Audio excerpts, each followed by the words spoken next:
Dengan santainya, Wak. Dengan santainya Nadia, sosok di dalam tubuhnya si Nanda, si ketua geng ini bilang apa? Sudah lagi, sudah. Keluar kalian. Keluar kalian. Waktu ngomong kayak gini, sekian belas karyawan yang tadi kesurupan tuh langsung sadar, Nat. Langsung sadar. Hai, wassalamualaikum warahmatullahi wabarakatuh. Terima kasih sudah klik video ini. Oke, sudah sampai lagi di malam Jumat. Itu berarti saatnya aku menemani kalian dengan membawakan satu kisah horor yang udah masuk di part 172. Nah, di KHW malam ini Wak punya satu kisah yang cukup berbeda dari KHW kita sebelumnya. Di KHW kita sebelumnya kan kita tuh hampir selalu disuguhkan dengan teror mencekam dari sosok-sosok hantu menyeramkan, ya kan. Nah, di kisah malam ini Wak, aku mau disclaimer dulu ke kalian kalau sosok hantu yang meneror Wawa dan teman-temannya ini memang seram, tapi lucu juga, Wak, ya. Ada tingkahnya. Awalnya semua berjalan aman-aman aja memang. Sampai tiba-tiba mulailah itu terjadi gangguan dan akhirnya memuncak pada kejadian kesurupan massal. Nggak tanggung-tanggung, Wak. Sosok hantu yang merasuki mereka ini, Punggawa yang paling ikoniknya ini ya, adalah sang ketua geng dari kalangan makhluk-makhluk gaib. Tapi ya tadi itulah, lucunya lain, Wak. Nantilah kalian dengar betul-betul ya. Nah, penasaran kalian sama kisah selengkapnya kan? Jadi tanpa berlama-lama langsung aja kita masuk ke ceritanya. Check it out. Tapi tunggu sebentar, Wak. Sebelum aku masuk ke kisahnya, aku mau sampaikan satu informasi penting nih buat wawa-wawa kesayangan aku semua. Karena di sini aku pengen makin deket dan sharing lebih banyak dengan kalian.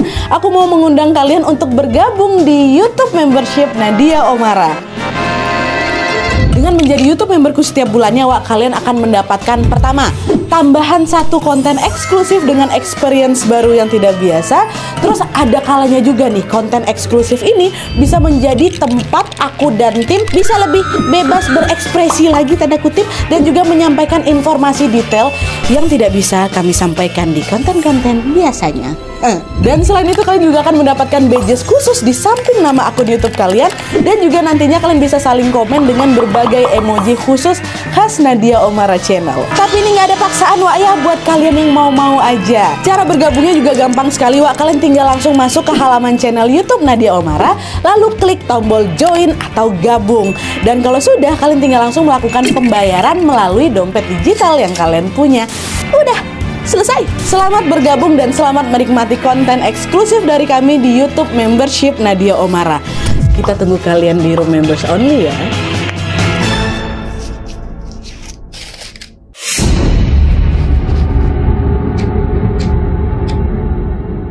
Oke, jadi kisah yang akan aku ceritakan malam ini dikirim sama aku yang kita sebut aja namanya Lucy dari Medan, Sumatera Utara. Halo Lucy, mau lihat ya godang? Jadi Wak, pengalaman horor yang dialami Lucy ini terjadi pada tahun 2015 lalu pada saat dia ini baru aja lulus sekolah dan mendaftar kerja di salah satu pabrik yang ada di sana. Pabriknya nggak usah aku sebutin ya, Wak, ya. Disuruh juga dirahasiakan sama siapa, sama Lucy. Aku cari di Google, ada memang pabrik tuh. Nah, singkat cerita, Wak, Lucy pun akhirnya diterima bekerja di pabrik tersebut di bagian produksi. Di sana dia pun langsung berkenalan dengan teman-teman barunya sesama pegawai baru. Dia paling dekat sama Puspa, Hanum, dan Santi, ya. Dan FYI mereka bertiga ini juga ditempatkan di bagian produksi juga sama kayak Lucy. Nah, tuh kan, singkat cerita, Lucy dan teman-temannya tadi pun mulailah masuk kerja, Wak. Awalnya semua berjalan baik-baik aja memang. Sampai akhirnya setahun kemudian pabrik tersebut tiba-tiba mengeluarkan aturan baru. Yang tadinya hanya menerapkan sistem kerja satu shift aja, masuk pagi balik sore, tiba-tiba diubah, Wak, menjadi sistem kerja 2 shift. Jadi ada shift pagi sama shift malam. Shift pagi masuknya dari jam 9 pagi sampai jam 5 sore, sedangkan shift malam masuknya jam 9 malam sampai jam 6 pagi. Nah, sejak adanya aturan itu, Wak, otomatis mulai ada pembagian jadwal baru lah ini kan untuk seluruh karyawan. Dan apesnya Lucy sama 3 kawannya tadi, Wak, ternyata dapat jadwal di shift malam. Lucy bilang kerja di shift malam ini cukup menyeramkan juga, Nadia, karena kawasan di sekitar sana tuh kalau udah malam hari kan tentu jauh lebih sepi kan, Wak. Tapi mau nggak mau lah kan kami ditaruh di shift malam, ya shift malam lah kami masuk. Dan setelah 2 bulan sejak dia bekerja dengan shift malam ini, Wak, tiba-tiba suasana di pabrik itu berubah mencekam. Karena entah kenapa mulai banyak nih kejadian-kejadian aneh di pabrik. Hal horor pertama yang Lucy alami bermula ketika pada suatu malam ketika jam istirahat, Lucy ini pergilah ke kamar mandi kan, udah buang air. Nah, terus dia mau nyalain keran untuk mencuci tangan dan kakinya di deretan keran yang memang biasanya dipakai untuk wudhu oleh para karyawan. Lagi asik-asik cuci tangan aku karena dia, tiba-tiba keran yang berada di sampingnya si Lucy ini mendadak nyala sendiri, Ngucurlah airnya deras kan. Bertanya si Lucy, kenapa nih kok hidup? Mungkin tadi ada yang hidupkan, aku nggak ngeliat gitu kan. Dimatikan sama Lucy. Lucy mau keluar kamar mandi nih. Waktu mau keluar nyala lagi. Balik lagi Lucy, dimatikan. Yang masih positive thinking, mungkin ada orang aku nggak ngeh. Waktu udah dimatiin, mau pergi lagi, nyala lagi. Di situ barulah jantung Lucy mulai deg-degan, Wak. Dan kalian tahu ketika si Lucy ini udah bersiap-siap mau lari, Wak, Lucy semakin dibuat kaget karena ternyata dari dalam kamar mandi tiba-tiba terdengar suara orang lagi tertawa seolah-olah sedang mengejek si Lucy. Merinding aku, dengar itu apa nggak langsung birit-birit si Lucy kan meninggalkan kamar mandi itu padahal di kamar mandi nggak ada orang lah dia. Nah itu kejadian horor pertama tuh yang dialami sama Lucy. Dan tidak lama setelah kejadian Lucy diganggu di kamar mandi itu, Wak, suasana pabrik pun semakin terasa nggak nyaman lagi. Dimana selama seminggu berturut-turut pasti ada aja orang yang kesurupan di situ, Nat. Wak, bahkan pernah ya saking parahnya yang kesurupan ini sampai-sampai di hari itu seluruh karyawan terpaksa dipulangkan. Bayangkan sama kalian seberapa chaos tuh. Dan kejadian tersebut juga membuat jajaran petinggi di pabrik nih ikutan turun tangan loh, Wak. Jadi nggak main-main kan. Mereka mendatangkan beberapa pemuka agama untuk mendoakan setiap sudut pabrik. Nggak cuma satu pemuka agama aja, ada berbagai pemuka agama dari agama berbeda didatangkan semua ke pabrik itu, didoakan setiap sudut. Bayangkan. Tapi itulah, meskipun sudah didoakan, kejadian-kejadian menyeramkan di pabrik itu masih aja terjadi. Dan anehnya, Wak, ketika Lucy ini bertanya tentang teror tersebut ke karyawan lain yang ada di shift yang berbeda, which is shift pagi, secara mengejutkan orang-orang di shift pagi ini bilang, kami selama ada di shift kami aman-aman aja kok, nggak pernah ada gangguan tuh, kata mereka. Kagetlah si Lucy kan, jadi yang selama ini diganggu sampai ada yang kesurupan tuh cuma shift malam aja, shift pagi aman-aman aja, aman kami nggak kenapa-napa kami dote. Kok bisa ya, kata si Lucy. Jadi yang diganggu tuh cuma shift malam aja, Wak. Dah lah, kata Lucy kan, mungkin karena memang udah malam kali dia, makanya baru keluar lah hantu-hantu tuh. Singkat cerita, Wak, di tengah suasana pabrik yang sudah mulai tidak kondusif di shift malam ini, Lucy dan teman-temannya tetap memberanikan diri berangkat kerja shift malam. Mau nggak mau memang ditetapkan shift malam kok. Sampailah pada suatu hari, maaf, ketika si Lucy ini lagi asik ngobrol dengan temannya si Hanum dan Santi, teman kerja yang tadi tuh loh. Di situ mereka berdua baru ngerasa ada yang janggal. Kayaknya ada yang kurang nih. Si Puspa mana Puspa? Kan mereka berempat berkawan tuh kan, Wak. Belum datang si Puspa ya, kata mereka kan. Iya baru sadar aku. Mana si Puspa? Kok nggak ada, tumben? Iya ya tumben, apa dia sakit ya, Wak ya? Izin dia mungkin. Ditunggu Puspa belum juga muncul nih. Sampai akhirnya sekitar jam 10 malam, secara mengejutkan mereka bertiga melihat Puspa nih datang ke pabrik. Tapi dalam keadaan lemes, Wak, lagi dipapah sama satpam. Nampak sama mereka Puspa dibawa ke klinik, jadi macam UKS-nya itulah, UKS-nya pabrik kan. Di situ Lucy, Santi sama Hanum mikir, mungkin si Puspa kecelakaan nih. Akhirnya mereka bertiga nyusul lah Puspa ke dalam klinik itu. Dengan khawatir, Lucy nanya, Puspa kok kenapa, sakit kau? Habis jatuh kok tadi ya? Mendengar pertanyaan Lucy, Wak, Puspa seketika menangis sesenggukan di situ. Kenapa kok nangis? Kenapa? Ceritalah, kata mereka. Barulah di situ Wak, Puspa menceritakan semuanya kenapa dia sampai dipapah sama si satpam ini kan. Jadi ternyata kata Puspa, seperti biasa di hari itu dia mau pergi berangkat ke pabrik ini pakai motornya, kan tengah malam kan, berarti kan ya menjelang tengah malam lah, masuk kan jam 9 malam. Lagi OTW nih aku ke pabrik. Nah terus pas sudah lumayan dekat sama pabrik, si Puspa nengok ada perempuan cantik berbaju merah. Ya nampaknya macam mbak-mbak SPG gitulah, berdiri di tengah jalan, nggak seram. Tapi perempuan ini macam nyetop si Puspa itu, ternyata minta tumpangan. Waktu nengok perawakan mbak sama seragamnya si mbak ini, si Puspa baru ngeh, mbak ini ternyata yang kerja di PT dekat pabrik aku nih gitu. Alhasil apa? Puspa pun bersedia nganterin dia. Ayo mbak, ikutlah mbak gitu, nggak apa-apa, yuk bareng-bareng kita pergi ke sana. Nah pas si perempuan ini naik motor, di situ Puspa ini sebenarnya udah ngebatin, wangi betul mbak ini, pakai parfum apa dia ya gitu, wangi kali katanya. Nah tuh kan, ngeng aja. Dibonceng nih si kakak baju perempuan baju merah tuh, ngeng. Pas udah hampir sampai di PT tempat si perempuan ini bekerja, si perempuan itu diminta turunkan di lokasi yang tidak jauh dari pos satpam. Nanti turunkan saya di sana aja katanya. Diyain aja lah situ sama si Puspa kan. Puspa pun langsung memberhentikan motornya di lokasi yang dimaksud sama si Mbak. Tapi ketika si Mbak ini turun, secara mengejutkan kan turun dia set, maju dia kan, bertatap muka nih sama si Puspa nih. Waktu udah beradu tatap ini, Wak, tiba-tiba perempuan itu ketawa. Terbang dia langsung, astagfirullahaladzim, dia terbang di depan matanya Puspa, Wak. Bayangkan sama kalian, gimana nggak terkejut si Puspa tuh? Itulah saking terkejutnya pingsan di tempat si Puspa, ketimpa dia sama motor. Bayangkan sama kalian. Itu pun Puspa nggak langsung ditemukan, Wak. Ada sekitar 2 jam kemudian barulah ini Pak Satpam yang ngantarin dia masuk ke dalam pabrik tadi menemukan Puspa sedang tergeletak sendirian di pinggir jalan ketimpa motor. Baru itu dipapah. ternampak sama si Puspa tuh, Wak. Udah ditumpangi, betul ditumpangi, Piggy dia terbang, ya Allah. Nah, gangguan demi gangguan terus terjadi di sini, Wak. Dan setelah kemarin Puspa diteror, sekarang gantian kawannya si Lucy yang lain, Hanum. Hanum juga ngalamin teror ini, Wak. Jadi ceritanya pada saat menjelang subuh, Hanum sama si Santi ini pergilah ke musola buat sholat. Karena pada saat itu kerjaan mereka yang udah selesai. Akhirnya setelah sholat, mereka memilih untuk tiduran dulu nih, Wak, di musola. Ternyata bukan tiduran aja, ketiduran betulan, kebablasan. Entah udah berapa lama mereka tertidur ya, Wak ya, tapi yang jelas si Hanum tiba-tiba terbangun nih, gegara dia mendadak merasa merinding sebadan-badan. Terbangun gara-gara merinding, bayangkan sama kalian gimana tuh, ha? Antara sadar nggak sadar, Hanum pun manggil si Santi, kan kawannya tadi yang sama dia kan.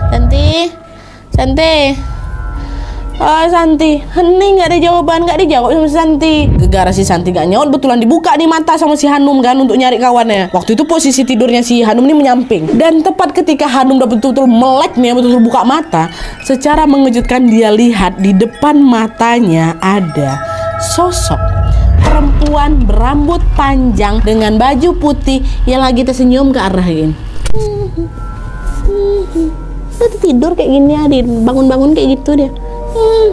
Kata Aspa aja. Nggak si Puspa aja, Hanum pun pingsan gak musola tuh, bayangkan sama kalian. Dan gak ada nih, Wak, yang sadar kalau Hanum pingsan saat itu. Gegara ternyata Santi memang udah balik duluan ke pabrik. Barulah beberapa saat kemudian Lucy, Santi, dan banyak karyawan lainnya dibuat kaget karena mereka mendengar Hanum menangis sambil menjerit-jerit kesakitan di situ. Waktu ditengok, Hanum udah teriak melotot mata ya kan. Dan disitulah mereka sadar kalau apa, Hanum kesurupan. Untungnya ada tuh, Wak, salah satu karyawan pabrik yang paham dengan hal-hal mistis kayak gitu. Dia pun langsung membantu menyadarkan Hanum. Singkat cerita, Hanum pun akhirnya sadar kembali nih, ya kan.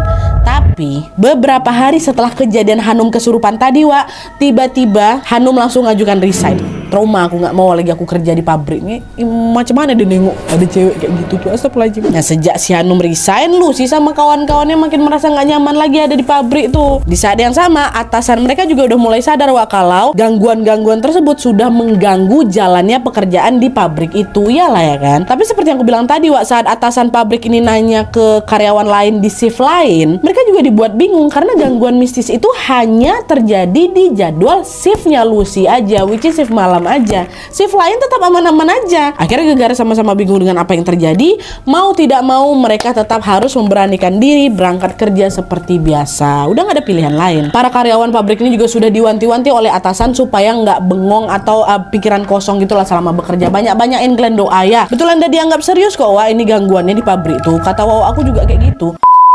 Nah, adalah tuh kan, Wak, singkat cerita, entah kenapa selama beberapa hari kemudian gangguan yang semula meneror mereka tiba-tiba berhenti nih.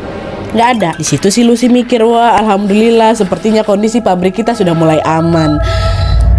Tapi sayangnya, tanpa mereka ketahui, Wak, kondisi pabrik yang dikira sudah mulai kondusif itu ternyata tidak bertahan lama. Justru beberapa hari kemudian sebuah peristiwa besar yang sangat menggemparkan mendadak terjadi di pabrik ini. Nah, inilah kejadian puncaknya, Wak. Jadi ceritanya malam itu Lucy sama kawan-kawannya masuk kerja shift malam seperti biasa kan. Lalu pada saat mereka lagi fokus-fokusnya kerja, Wak, mereka dibuat kaget dengan lampu gantung di ruang produksi itu mendadak bergoyang-goyang semuanya ya, tidak satu doh, semuanya. Ini lagi kerja langsung lah kan, tengok kata semuanya, ngapa nih goyang-goyang? Ini yang nengok nggak cuma si Lucy sama dua kawannya itu aja, Wak. Semua ratusan pekerja nengok bergoyang-goyang. Terus gak lama kemudian, Wak, tiba-tiba terdengar suara perempuan tertawa dari seluruh penjuru pabrik. Semua orang, ratusan orang yang lagi bekerja tuh terdengar suara ketawa tuh. Apa nggak langsung ketakutan mereka ini semua kan, Wak? Bayangkan sama kalian. Nah, di tengah rasa takut itu, Wak, secara mengejutkan mereka melihat satu persatu karyawan tiba-tiba jatuh pingsan, ya kan? Dan selain itu juga di saat yang bersamaan yang pingsan-pingsan ini langsung mendadak ketawa sendiri. Sampai di sini kan udah tahu kan apa yang terjadi? Kesurupan massal langsung dekat ruangan tuh. Nah, melihat ada banyak karyawan yang kesurupan, Lucy dan karyawan lain yang masih sadar ini pun langsung berlari keluar pabrik untuk menyelamatkan diri. Entah karena ada banyak orang yang bergerombol lari secara bersamaan atau karena alasan lain, Wak. Tapi yang jelas secara mengejutkan, Lucy merasa seperti ada gempa di ruangan tuh. Makinlah panik lagi ratusan orang ini kan Wak. Tapi pada saat itu mereka memilih untuk mengabaikannya dan tetap fokus untuk berlari keluar pabrik. Sesampainya di luar, tapi tadi itu bukan gempa betulan Wak ya, mereka aja yang merasakan dekat ruangan tuh. Sesampai di luar ternyata di halaman pabrik itu juga ada, di halaman pabrik ya, ada sekitar 15 orang karyawan yang juga kesurupan. Dalam ada, luar ada. Nah karena situasinya makin tidak terkendali, akhirnya satpam pabrik pun langsung berinisiatif memanggil orang pintar yang bernama Mbah Dato, yang kebetulan juga tinggal tidak jauh dari si pabrik. Selagi menunggu Mbah Dato ini datang, di sini lah nih, tiba-tiba mereka semua yang lagi ketakutan itu dikejutkan dengan salah satu karyawan perempuan yang bernama Nanda yang tiba-tiba bertingkah aneh. Ya kan? Kalian tahu Wak, di tengah ratusan karyawan yang lain yang lagi tegang, yang lagi ketakutan ini, tiba-tiba saja dengan centilnya Nanda ini berkata, aku cantik. Tidak ada perempuan yang lebih cantik dari aku. Semua laki-laki suka sama aku. Semua orang juga kagum dengan kecantikanku. Kayak gitu dia, kurang lebih lah. Lucy sama kawan-kawannya sadar kalau si Nanda ini kesurupan nih pasti nih. Tapi mereka nggak pernah menduga kalau Nanda akan dirasuki sosok secentil ini gitu. Alhasil apa, tanpa sengaja refleks aja lah kami Nadia. Lucy sama karyawan yang lain pun tertawa geli Wak nengok si Nanda kayak gitu. Menyadari bahwa dia lagi diketawain nih dengan garang si sosok yang centil tadi tuh langsung bilang, Jangan ketawa ya, aku ketua di sini. Yang berani-berani Glenn. Ketua ini katanya kan. Nah di saat yang sama, sekian belas karyawan yang kesurupan tadi, kan ada yang kesurupan dekat halaman tuh kan, masih menjerit-jerit kesetanan nih Wak, waktu si Nanda marah-marah tadi tuh, mencentil tadi tuh. Dan kalian tahu waktu si Nanda setelah ngomong itu, dihampirinya lain yang lagi kesurupan ini dibentak sama si Nanda. Berisik, diam kalian semua. Shh. Diam ya. Dan anehnya, sekian belas orang yang menjerit tadi, yang menakutkan tadi itu seketika terdiam, mau langsung nurut sama perintah si Nanda nih. Di situlah nanti aku sama kawan-kawan aku percaya bahwa sosok yang merasuki si Nanda ini, wah memang betul ketua gengnya dia nih. Langsung diam yang belasan orang kesurupan tadi Wak. Nurut mereka sama si Nanda kan, betul nih. Oh ketua geng mereka nih, mantap katanya. Dia tuh kan, setelah semua belasan yang kesurupan tadi terdiam, nggak berhenti situ aja Wak. Nanda langsung lah berkeliling dia kan. Dia perhatikan wajah mereka nih satu persatu.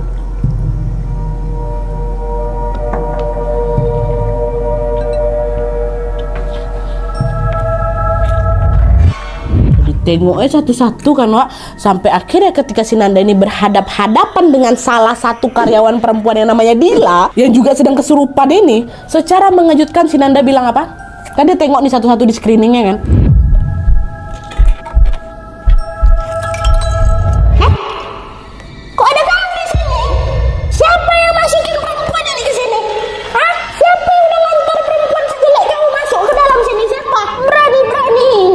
Itu kata si Nanda ke si Dila nih Wak. Dia ngeh, Dila ini siapa nih, dia kenal sama si Dila nih, sama sosok yang merasuki si Dila. Dan kalian tahu sambil senyum-senyum sendiri Wak, sosok yang merasuki si Dila nih balik ngomong kayak gini. Aku cuma mau lihat lagi ada apa sih di sini kok rame-rame, kata si Dila.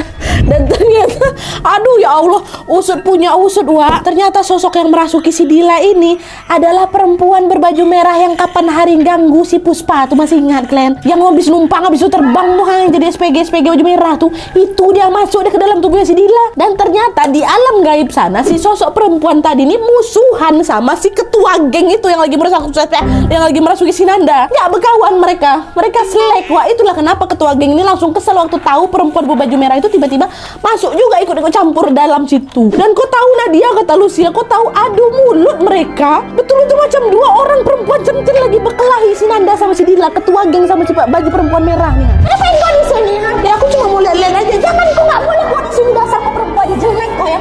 Kayak gitu kan. Aku yang awalnya ketakutan semua di situ pada ketawa, nggak aku aja semuanya. Ini nengok hantu berdua sama-sama rempong nih, berantem depan kami, apa nggak langsung pingkal kami ketawa di situ Nat. Bahkan si Lucy bilang macam lagi nonton pagelaran teater Wak. Ketawa semuanya, ratusan karyawan pabrik tuh nengok mereka menceloteh. Astagfirullahaladzim. Lagi asik-asik berceloteh berdua si perempuan merah sama ketua geng ini Wak. Barulah itu cerita yang Mbah Dato datang. Kan dari tadi nungguin Mbah Dato kan. Mbah Dato juga nengok Nanda sama Dila lagi adu mulut nih. Awak nengok ya lucu-lucu aja kan Wak. Tapi di situ Mbah Dato merasa bahwa kejadian ini, adu mulut ini sangat-sangat membahayakan. Akhirnya Mbah Dato pun langsung mengambil segelas air putih, lalu dibacakan doa, dan dia menyemburkan air itu ke si Dila sama si Nanda. Puah, puah, disembur berdua tuh kan. Waktu disembur kesakitan wak dua-duanya. Ampun, kata mereka. Dah tuh untungnya keluarlah ini si perempuan baju merah sama si ketua geng ini, dan hanya menyisakan Nanda sama Dila yang udah terduduk lemas kan. Udah tenang nih semua kan, udah keluar ketua geng. Tapi ternyata wah, nggak lama kemudian si sosok ketua geng itu tiba-tiba datang lagi. Dirasuknya si Nanda lagi. Di situ Mbah Dato nanya lah kan, kenapa kau datang lagi? Kasihan lo anak ini, energinya habis gara-gara kau. Udahlah sana pergilah. Dengar ucapan Mbah Dato wak, seketika sosok dalam tubuhnya Nanda di si ketua geng ini ngomong apa? Cerewet kali kakek satu nih lah. Tua aja kau pun. Cerewet kau. Ucapan si Nanda itu wak lagi-lagi bikin Lucy sama karyawan lainnya terpinggal-pinggal. Mbah Dato orang segan nengok Mbah Dato tuh Nadia. Yang tiba-tiba dibilang aja dasar kok kakek cerewet, katanya macam mana nggak ketawa kami terus lajib. Gak kebayang aku sama kejadian waktu itu Lucy. Aku yakin perasaan Lucy sama kawan-kawannya malam itu sedang dipermainkan sama si ketua geng ini. Awalnya dibuat takut, tegang, deg-degan, tapi suasana yang mencekam itu seketika berubah dengan perkara ngelihat sosok ketua geng ini yang ternyata lawak pula dia ya. Mau ketawa tapi kok ya dia hantu Nadia, mau nggak ketawa tapi kok ya lucu kali. Astagfirullahaladzim. Mbah Dato digituin aja ketawa deh. Nak saking alah kau memang ketua geng apalah kau. Nah walaupun diejek sama si ketua geng ini wak, Mbah Dato lebih fokus untuk menolong banyak karyawan lain yang masih kesurupan. Dah lah biarin aja lah dulu si ketua geng itu. Aku sembuhkan dulu yang belasan orang kesurupan ini. Soalnya kan masih kesurupan kan, mereka cuma diem aja waktu itu. Tapi kalian tahu wak, saking banyaknya yang kesurupan sampai-sampai Mbah Dato ini pun kewalahan buat ngobatin mereka semua. Ya lah bayangin lah wak, ada belasan, Mbah Dato sendirian ya kan. Dan kalian tahu apa yang terjadi selanjutnya wak? Si sosok ketua geng yang ada di dalam tubuhnya Nanda tadi bilang lagi, Hai Pak Tua, kok kalau capek ngeluarin kawan-kawan aku dari tubuh orang-orang ini, sini biar aku bantu. Tapi kok jangan paksa aku buat keluar dari badan anak ini dulu ya. Ada sesuatu yang aku sampaikan sama kalian. Mau nggak? Aku bantu dulu. Nah jadi di sini ketua geng menawarkan diri untuk udah biar aku aja yang keluarin orang-orang tuh, kok nggak bisa kayak gitu kan. Tapi jangan suruh aku keluar ya. Ada yang mau aku sampaikan kayak gitu. Dengar kayak gitu Mbah Dato iya pula tua. Mau pula dia tuh. Ya udahlah cepatlah suruh kawan-kawan keluar aja, nyusahin aja pun. Ada tuh kan nggak lama kemudian dengan santainya wak. Dengan santainya Nadia, sosok di dalam tubuhnya si Nanda si ketua geng ini bilang apa? Sudah lagi, sudah. Keluar kalian. Keluar kalian. Waktu ngomong kayak gini, sekian belas karyawan yang tadi kesurupan tuh langsung sadar Nat. Langsung sadar, betul-betul langsung keluar semua sosok yang ngerasukin mereka nih. Masya Allah, nurut kali memang mereka sama si ketua geng nih wak ya. Langsung dalam hati Pak Dato otot gitu dari tadi weh. Pak Dato udah lah tuh capek-capek kan ngeluarin si ketua geng cuma dah keluar betulan. Anda tahu semua udah aman nih kan, udah pada keluar nih, tinggal si sosok ketua geng aja nih yang ada dalam badannya si Nanda kan. Gantian Pak Dato bilang, dah, sekarang apa yang mau kau sampaikan? Jangan lama-lama kali, kasihan anak yang kau rasuki nih, tubuhnya udah lemas kali dia. Dari situlah ketua geng bilang, sabarlah Pak Tua, belum selesai urusanku sama perempuan jorok ini kata. Setelah mengatakan hal tersebut, wah seketika Nanda ini si ketua geng ini mengalihkan pandangannya ke arah ratusan karyawan yang sedang berkumpul di halaman tadi. Tengok satu-satu lagi kan wak. Nah disinilah seketika suasana yang awalnya sempat lucu tadi berubah menyeramkan lagi Nadia. Deg-degan lagi kami itu. Karena perlahan-lahan Nanda ini berjalan betul-betul menghampiri satu persatu karyawan wak dengan mata melotot itu. Wajahnya nggak enakin lah Nat pokoknya. Tatapnya masing-masing wajah kami kan. Sampai lagi giliran aku waktu dihampiri sama sosok tuh Nadia, jantung aku ada macam mau copot, berdebar-debar nggak karuan itu. Seram loh Nat. Tengok aja lu sih.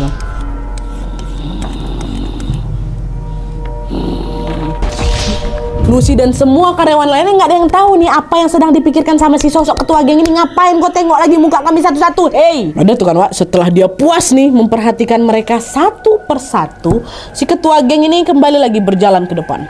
Masih dengan wajahnya yang tampak marah, Nanda terlihat sedikit menyunggingkan senyum menyeringai. Dan tidak lama kemudian, sambil menunjuk beberapa orang dan menyebutkan nama asli mereka, si Nanda bilang, kau, kita buat siapa ya? Fulan. Kau Fulan. Kau yang belakang tuh. Nah, kau ditunjuklah 8 orang wak. Ya, dan ini betulan dia tunjuk sambil sebutin nama lengkapnya ya. Lucy ini juga nyebutin di email tuh nama kawan-kawan yang 8 orang nih. Nggak cuma kau, nggak, nama lengkap 8 orang ditunjuk ya kan. Maju kalian ke depan, kata si ketua geng. Dan semua yang ditunjuk sama si ketua geng ini perempuan semua. Lalu dengan ketakutan 8 perempuan tadi pun mau nggak mau lah ngikutin perintah dari si ketua geng ini kan. Majulah mereka ke depan tuh. Sat. Dan setelah mereka berdelapan maju ke depan, Pak Dato bilang, "Ngapa sama 8 orang ini? Ngapa kok panggil mereka?" Nah, disitulah Wak dengan emosi yang meluap-luap Nanda jawab, "Mereka ini perempuan jorok, perempuan kotor. Mereka sudah merusak tempatku. Asal kalian tahu ya, mereka ini lah kalau misalnya kencing nggak pernah disiram mereka nih. Oh, berak kayak nggak pernah dibersihkan. Buang pembalut nggak dibersihkan, main langsung buang aja. Maksud kalian apa? Hah? Kalian mau buat tempat aku jorok ya? Kurang ajar kalian ya. Kawan-kawan kalian yang lain pada bisa jaga kebersihan kok kalian enggak. Jorok kali kalian tuh. Itulah makanya aku suruh kawan-kawan aku datangin kalian biar kalian diganggu semua. Udah digitukan pun kalian nggak sadar nggak? Masih suka kalian aja. Itu kata. Nah, dengar ucapan si ketua geng tadi barusan, Wak, Lucy dan teman-temannya seketika langsung sadar bahwa oh, inilah dia nih alasan kenapa suasana pabrik berubah mencekam. Inilah yang membuat rombongan shiftnya si Lucy ini selalu diteror karena ternyata inilah ada beberapa orang dari mereka yang tidak menjaga kebersihan. Hal itulah yang membuat tempat tinggal mereka ini jadi jorok. Tempat tinggal ketua geng NCS-nya ini jorok. Nggak ya? Kata si ketua geng ya. Pokoknya aku nggak mau keluar dari tubuh anak ini kalau mereka yang jorok ini belum bersihkan tempat tinggal aku. Nggak mau. Pergi sekarang ya. Bersihkan kamar mandi itu sampai bersih. Pergi betulan Wak, mereka berdelapan tuh antara takut sama malu ya. 8 orang tadi tuh akhirnya lari tuh ke kamar mandi. Betulan mau disikat sama mereka tuh malam itu juga. Ya mereka udah nggak punya pilihan lain Wak selain menuruti perintah si ketua geng ini. Kasihan juga si Nanda kan badannya dipakai, dia nggak mau keluar kalau kamar mandi belum bersih. Dan selagi 8 orang tadi sedang membersihkan kamar mandi, Lucy dan seluruh karyawan lainnya cuma bisa nunggu aja lah kami Nadia ke dalaman tuh dengan perasaan cemas. Si ketua geng masih dalam tubuhnya Nanda, duduk dia. Nah, di momen itu atasan-atasan pabrik yang sudah mendapatkan kabar tentang kesurupan massal ini akhirnya juga ikut turun tangan di malam itu. Mereka datang ke pabrik dan ikut memantau langsung 8 orang karyawan yang lagi membersihkan kamar mandi itu.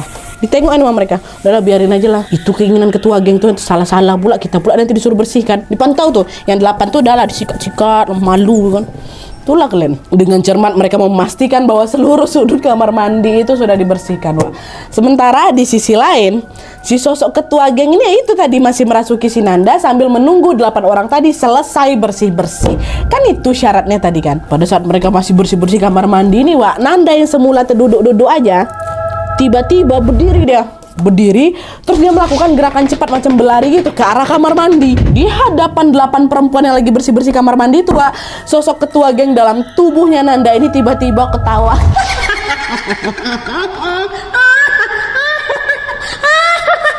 Dan kalian tahu abis itu dia ngomong apa?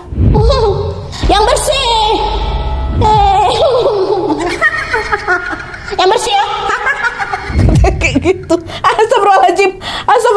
Dia datang cuma ngusilin mereka 8 ini aja yang bersih. Kau katanya lagi bersih nih, sabarlah dulu kata orang itu. Aduh maaf, lucu terbayang sama aku. Inilah yang ku bilang tadi, lucunya lain ya kan. Agak lain ketua geng ini kurasa. Nggak ada tuh kan, Wak. Singkat cerita, menjelang jam 3 pagi kondisi pun mulai berangsur-angsur membaik. 8 orang karyawan tadi pun sudah selesai membersihkan kamar mandi. Tapi ketika suasana sudah mulai tenang nih, mereka semua kembali dikejutkan dengan banyaknya karyawan yang satu persatu tumbang lagi. Mereka jatuh, kesurupan lagi nih. Alhasil dengan panik, Pak Dato pun mendatangi Nanda yang pada saat itu masih kesurupan sama ketua geng. Pak Dato nanya kan, ini kenapa nih kok ada kesurupan lagi? Kan tadi udah dibersihkan kamar mandinya. Tuh kalian tahu si ketua geng ngomong apa? Bukan kawan-kawan aku yang ngerasukin orang ini. Mereka datang dari area lain, nggak tahu aku ya. Dia nggak tahu apa-apa, Wak, bukan CS-nya ketua geng nih. Nah, karena situasi udah makin gak terkendali kan, beberapa orang dari mereka pun langsung bergegas pergi dan juga memanggil ustadz. Semua karyawan yang masih sadar juga diminta untuk berdoa sesuai agama masing-masing saat itu. Suasana malam itu Nadia betul-betul tegang dan mencekam. Ya walaupun lah ada humor-humornya dikit ya kan, tapi tetap aja mencekam. Nak, kau bayangin aja. Dan setelah Pak Ustadz datang, mereka pun langsung bahu-membahu untuk berusaha menyadarkan teman-teman lainnya yang sedang kesurupan. Dan alhamdulillahnya menjelang subuh, situasi sudah mulai pulih kembali, Wak. Mereka yang kesurupan udah pada sadar semua tuh. Begitu pula dengan Nanda yang semalaman ini sudah dirasuki oleh sosok ketua geng yang centil-centil tapi garang tuh, ha? Keluar dia. Dan barulah, Wak, setelah kejadian kesurupan massal itu, Lucy dan seluruh karyawannya diminta untuk libur dulu selama 1 minggu sama atasannya. Selama itu juga untuk sementara waktu jadwal shift malam pun sempat ditiadakan. Barulah setelah situasi dirasa aman dan mereka udah bisa masuk kerja kembali, pihak pabrik pun menghimbau agar mereka selalu disiplin dalam menjaga kebersihan. Dan selain itu juga mereka disarankan untuk menyetel lagu gitu loh waktu lagi kerja supaya pikiran mereka nggak kosong. Paling nggak dibanding kau bengong, mending kau nyanyi-nyanyi lah gitulah. Dan selain itu pihak pabrik juga langsung mengadakan pengajian besar-besaran dan juga selamatan dengan menyembelih 1 ekor lembu. Alhamdulillahnya, Nat, sejak saat itu udah nggak pernah lagi ada gangguan, kata Lucy. Lucy sama teman-temannya pun dapat lanjut bekerja lagi dengan sangat nyaman. Wah, alhamdulillah. Oke, Wak, jadi itu tadi kisah tentang pengalaman mistis yang dialami Lucy dan teman-temannya. Lucy bilang kejadian ini betul-betul disaksikan langsung oleh puluhan atau bahkan ratusan karyawan yang hadir pada saat itu, Wak, yang ada di shift malam ini. Tentu aku juga nggak bisa menyebutkan nama pabriknya di mana ya kan, karena kata Lucy sampai sekarang pun pabriknya masih beroperasi. Kami cek ternyata iya juga, Wak. Tapi kalau misalnya barangkali ada di antara kalian yang tahu tentang kejadian ini, soalnya katanya ratusan orang kan, atau mungkin ada juga nih di antara kalian yang merupakan salah satu dari 8 orang yang ditunjuk sama ketua geng. Hey, komen di bawah, Wak, ya. Ini betul-betul teror mistis yang epic sih menurut aku. Ternyata hantu yang usil, lucu tuh ada juga, Wak, ya. Kebayang nggak ngeliat? Setelah si sosok ketua geng ini menghukum 8 karyawan tadi, kok bisa dia ini sempat-sempat ngetawain sambil bilang, yang bersih. Itu tuh loh, ya Allah, astagfirullahaladzim. Tapi terlepas dari kisahnya yang seram dan lucu, Wak, melalui kisah ini kita diingatkan untuk selalu menjaga kebersihan, Wak, ya. Apalagi itu kan toilet umum kan. Setelah kita pakai pasti dipakai orang lain juga. Kasihlah mereka kalau harus pakai toilet yang kotor gara-gara kita, Wak, ya kan. Jagalah kebersihannya, Wak, ya. Oke, Wak, jadi sekian dulu videonya. Terima kasih banyak yang sudah menonton. Kalau kalian suka video ini, klik like-nya. Jangan lupa komen di bawah untuk ide dan saran-saran untuk video selanjutnya. Jangan lupa nyalain notifikasinya supaya kalian tahu kalau upload video baru. Dan jangan lupa untuk klik tombol subscribe supaya kalian sama-sama tahu informasi menarik dan menegangkan dari channel aku. See you next video, Wak. Bye.